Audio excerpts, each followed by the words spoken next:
आजच्या व्हिडिओमध्ये आपण बनवतो आहे कढीपत्त्याची खमंग आणि बहुगुणी अशी चटणी। चला तर मग सुरू करूया। आता कढीपत्त्याची चटणी बनवण्यासाठी मी कढईमध्ये 2 चमचे तेल टाकून घेतलेलं आहे। आता या तेलामध्ये आपल्याला एक मोठा चमचा उडद डाळ घ्यायची आहे आणि उडद डाळ जी आहे ती तेलावर छान अशी खमंग होईपर्यंत भाजून घ्यायची आहे। डाळीचा छान सुगंध येऊ लागला की मग ही डाळ जी आहे ती एका प्लेटमध्ये काढून घ्यायची आहे। आणि आता त्याच वाटीने इथं मी 1 वाटी शेंगदाणे घेतलेले आहेत। शेंगदाणे सुद्धा खरपूस होईपर्यंत आपल्याला छान भाजून घ्यायचे आहेत। आता भाजून झालेले शेंगदाणे आपल्याला प्लेटमध्ये काढून घ्यायचे आहेत।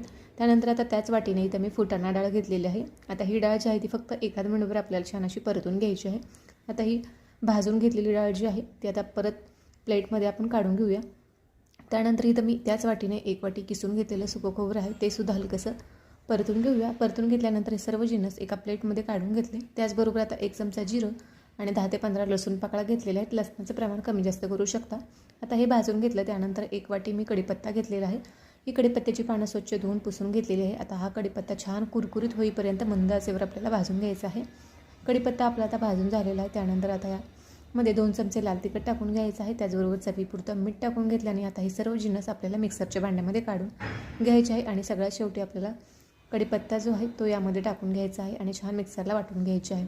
आता आपली इथं कढीपत्त्याची चटणी जी आहे ती बनवून तयार झालेली। भात असो भाकरी असो कशासोबत सुद्धा तुम्ही ही चटणी खाऊ शकता। त्याचबरोबर ही चटणी आरोग्यासाठी सुद्धा आणि केसांसाठी सुद्धा उपयुक्त आहे। चला तर मग कसा वाटला व्हिडिओ नक्की सांगा। नवीन असाल तर सबस्क्राईब करायला विसरू नका। तोपर्यंत नमस्कार।